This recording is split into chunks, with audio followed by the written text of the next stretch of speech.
obviously gaining that much weight doesn't happen overnight. Right. Bad habits had to form around eating, your interactions with food, obviously your lack of exercise. Right. How did you start to break those old habits so that you didn't revert back to yourself on the couch, right? It's easy to set a challenge. I want to reach this goal. I want to get through Hell Week. Most of us, even with diet and exercise, can start, get to a point, and then we tend to revert back to those old habits. Right. The reason why we go back to old habits is because our goals are too lofty. We're not achieving our goals fast enough.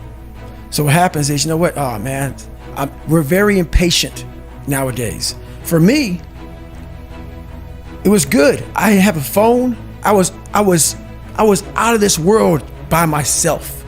It was a race against David Goggins. It wasn't a race against, God, I want to look good for this person or that person. It was me. I got to change myself. So for me, if I lost 5 pounds in a week, I got a feeling. I allowed myself to feel proud of that. I didn't look at, I got to lose 106 pounds. I'm like, man, I went from 297, now I'm 292. In 1 week, man, I'm killing it. We're not proud of ourselves for the small accomplishments. What we need is this monstrosity of a thing to happen and say, I did it. Nah, there's a process that you have to go through, and patience is the process. And if we don't have patience, after a week, I haven't lost 30 pounds, man, I'm done. I'm over it. So that's what I found out with people, man. They're not patient enough to realize and to enjoy the moment, not live in it, just enjoy it.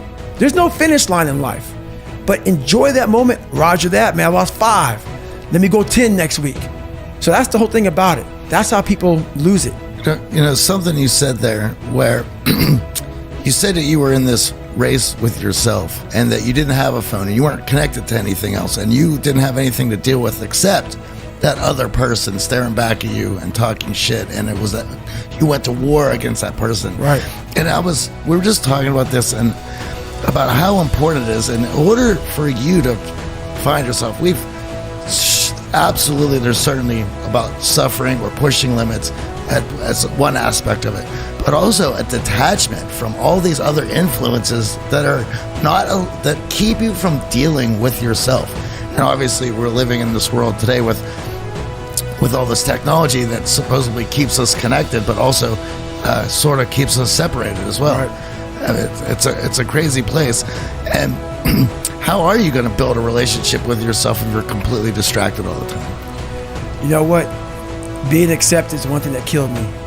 And you have to learn, what do you want in your life? We have so much influence coming at us that we are so lost. We don't know what we want to do because we don't spend enough time with ourselves.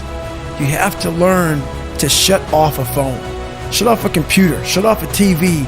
And it's okay to sit in a room by yourself in a chair and just think about you, where I want to be, where do I see myself tomorrow, the next year from that. And it takes a lot of self-discipline to be able to do that nowadays, because you want to be so attached to everything. You want to be so caught up with the world. The world's moving too fast. The world's moving so fast that you're trying to keep up to the point where you lose yourself in the world. So you have to take that time to go to that dark place in your mind and discover who you are. Was there a time in your past where you realized that you've overcome your old self and really truly felt transformed? Or do you feel like it's an endless process that you're still building towards? It's an endless process. Endless process.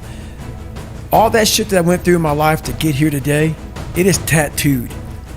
It is tattooed in my brain. Every day I wake up, I am constantly battling that person that is like, man, you know, back in the day, this happened to you, man. You know, like, you got called nigger so many times, and your dad beat the shit out of you, man. And, you know, you couldn't read, and this dad going junior year. All these things start to creep up, even now where you're at today. Every day, you're having to constantly battle. It's not as bad as it used to be by any means. Right. But that person's still there. That person always lives. And that's the point about, you have to continue to always challenge yourself every day.